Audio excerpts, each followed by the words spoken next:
नमस्ते, सच के खोजियों। आज हम विज्ञान के सबसे अंधेरे पक्ष में गोताखोरी करने जा रहे हैं, ऐसे प्रयोगों को प्रकट करते हुए जो दशकों से गुप्त रखे गए हैं। तैयार रहें यह जानने के लिए कि कैसे कुछ सबसे बड़े वैज्ञानिक आविष्कार विवादास्पद प्रथाओं से जन्मे, जिन्होंने दुनिया को हिला दिया।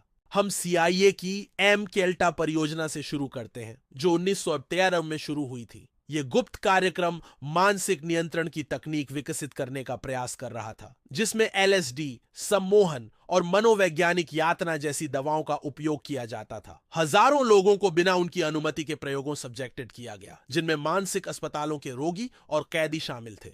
नाजी जर्मनी में ऑशविट्ज में जोसेफ मेंजेले के प्रयोग चिकित्सा इतिहास के सबसे भयानक अध्यायों में से एक का प्रतिनिधित्व करते हैं।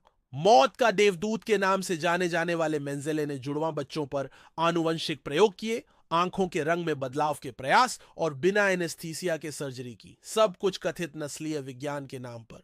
तुस्के सिफिलिस अध्ययन, जो 1932 से 1972 के बीच आयोजित हुआ, ने अलाबामा के गरीब अफ्रीकी अमेरिकन पुरुषों को धोखा दिया।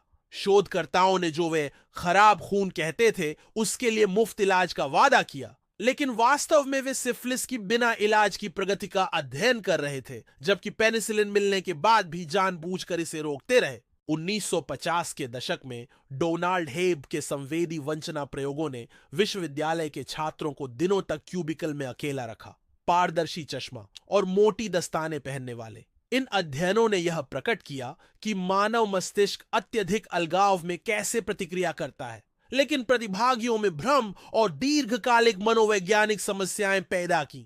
1971 में फिलिप जिम्बार्डो द्वारा आयोजित स्टैनफोर्ड जेल प्रयोग ने विश्वविद्यालय के छात्रों को गार्ड और कैदियों में बदल दिया। जो 2 सप्ताह तक चलने वाला था, उसे 6 दिनों में ही रोक दिया गया, क्योंकि मनोवैज्ञानिक क्रूरता सामने आई, यह दिखाते हुए कि कैसे चरम स्थितियां मानव व्यवहार को भ्रष्ट कर सकती हैं। यदि आप इन खुलासों से चकित हो रहे हैं तो इस वीडियो को लाइक करें और अधिक सामग्री के लिए हमारे चैनल को फॉलो करें, जो इतिहास के सबसे गुप्त रहस्यों को उजागर करती है।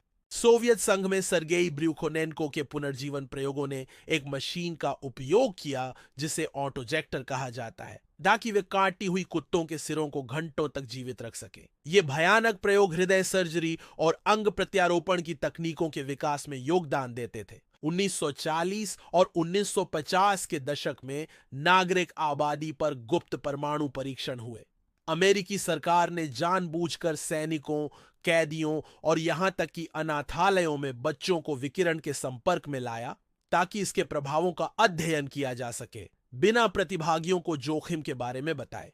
पेपर क्लिप ऑपरेशन ने द्वितीय विश्व युद्ध के बाद अमेरिका में नाजी वैज्ञानिकों को लाया, जिसमें वर्नर वॉन ब्रॉन शामिल थे, जिन्होंने V2 रॉकेट बनाने के लिए दास काम करवाया। ये वैज्ञानिक अमेरिकी अंतरिक्ष कार्यक्रम के लिए महत्वपूर्ण रहे, लेकिन उनकी योगदान की कीमत नैतिक रूप से भयानक रही। वॉल्टर फ्रीमैन के लोबोटमी प्रयोग पूरे अमेरिका में एक वैन में घूमते रहे।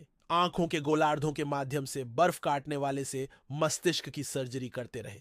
हालांकि इन्हें उस समय क्रांतिकारी माना गया था, लेकिन इन प्रक्रियाओं ने हजारों जिंदगियां नष्ट कर दी, जबकि मानसिक बीमारियों के इलाज का वादा किया। CIA की आर्टिचॉक परियोजना ने ड्रग्स, सम्मोहन और यहां तक कि सत्य सीरम का उपयोग करते हुए पूछताछ की तकनीकें खोजी। ये प्रयोग सभी चिकित्सा नैतिकता के मानदंडों का उल्लंघन करते थे, लेकिन आधुनिक पूछताछ और मनोवैज्ञानिक उपचार तकनीकों के विकास में योगदान दिया। 1946 से 1956 के बीच फर्नाल्ड स्कूल में मानसिक रूप से विकलांग बच्चों पर रेडिएशन अध्ययन ने बच्चों को रेडियोधर्मी दलिया खिलाया, ताकि यह अध्ययन किया जा सके कि शरीर खनिजों को कैसे प्रक्रिया करता है।